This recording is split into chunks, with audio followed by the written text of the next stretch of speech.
அனைவருக்கும் வணக்கம். தமிழ்நாடு அரசியலை பற்றி நம்ம ஜென்சி கிட்ஸுக்கெலாம் சொல்லி தரணும்ல. அதனால் 1947 பிரிட்டிஷ்காரனுங்க சுதந்திரத்தை இந்தியாவுக்கு கொடுத்துட்டு 1950 வரையும் வெயிட் பண்ணிவிட்டு ஆட்சி முறைகளெல்லாம் பார்த்துட்டு அப்போ தான் அவன் கிளம்பி வெளியில் போகிறான்.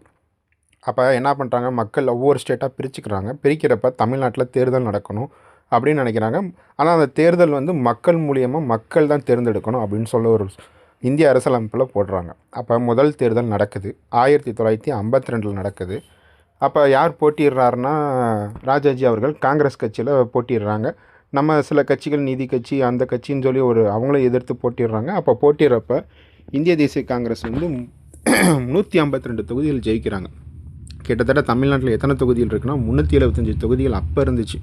அதுக்கப்புறம் ராஜாஜி அவர்கள் சிஎம் ஆகிறாரு. அதுக்கப்புறம் வயது முதிரின் காரணமாக நான் அரசியலை விட்டு ஓய்வு பெறேன், இது எனக்கு வேணாம் அப்படின்னு சொல்கிறேன். அவர் ஏன் அரசியலை விட்டு போனதுக்கு முக்கியம் ஏன்னா மக்கள் கொஞ்சம் எதிர்க்க ஆரம்பிச்சிட்டாங்க. ஏன்னா குலக்கல்வி திட்டத்தை அவர் கொண்டு வந்தார். குலக்கல்வி திட்டம்னா என்னன்னா ஒன்றுமே இல்லை, அப்பா என்ன வேலை பார்க்குறாரோ அதே வேலை தான் மகனும் பார்க்கணுன்னு ஒரு திட்டத்தை கொண்டு வராரு. அதாவது அப்பா செருப்பு தைச்சாருன்னா மகனும் செருப்பு தைக்கணும், அப்பா ஆட்டோ ஓட்டினார்னா மகனும் ஆட்டோ ஓட்டணும். இதை அவர் எப்படி சொல்ல வந்தார்னா, பார்ட் டைமாக பண்ணுங்கள், படிக்கிறத படிச்சுட்டு நீங்கள் இடையில அப்பா அம்மாவுக்கு ஹெல்ப் பண்ணுங்கன்றதை இதைத்தான் குலக்கல்வி திட்டமாக அவர் கொண்டு வந்தார். இதை மக்கள் சரியாக ஏற்றுக்கிறாம மக்கள் வேணாம், இந்த ஆட்சி வேணாம் அப்படின்னு சொல்லிட்டு திரும்பி அடுத்து வருது, எலெக்ஷன் வருது. அப்போ எலெக்ஷன் வர்றப்போ யார் சிஎம் வேட்பாளராகனா, ஐயா காமராஜர் அவர் தான். தமிழ்நாட்டிலே பொற்கால ஆட்சியை கொடுத்த ஒரே முதலமைச்சர் யாருன்னு கேட்டால் ஐயா காமராஜர். அவர் தான் நம்முடைய கொள்கை தலைவர்.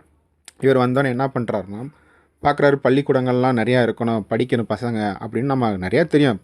காமராஜர் ஐயானாலே சத்துணவு உணவு திட்டம் தான், மதிய உணவு திட்டம் தான். சத்துணவு திட்டம்னா அது ஐயா எம்ஜிஆர், மதிய உணவு திட்டம்னா அது யாருன்னா ஐயா காமராஜர். ஃபஸ்ட்டு கொண்டு வராரு, கொண்டு வந்து பார்த்துட்டு கல்வியில் நிறையா கொடுக்குறாரு. 5000 பள்ளிகளை திறந்து விடுறாரு, எல்லாரையும் படிங்கன்னு சொல்கிறாரு. அரசு அதிகாரிகள்லாம் நல்ல நேர்மையாக வேலை பாருங்கள், நேர்மையாக இருங்க அப்படின்னு சொல்கிறாரு. ஓகே, அவர் 1957 ஆட்சியை பிடிக்கிறப்ப மொத்த தமிழ்நாட்டோட தொகுதி எத்தனை 206 தொகுதிகள் இருக்குது. அப்போ 151 தொகுதிகளை வெற்றி பெற்று ஆட்சியை பிடிச்சிட்டு அவர் என்ன பண்ணுறாருன்னா, கல்வி விரிவாக்கம் பண்ணுறாரு, தொழில் வளர்ச்சியை கொடுக்குறாரு, அரசியல் நிலைத்தன்மையை தேர்தல்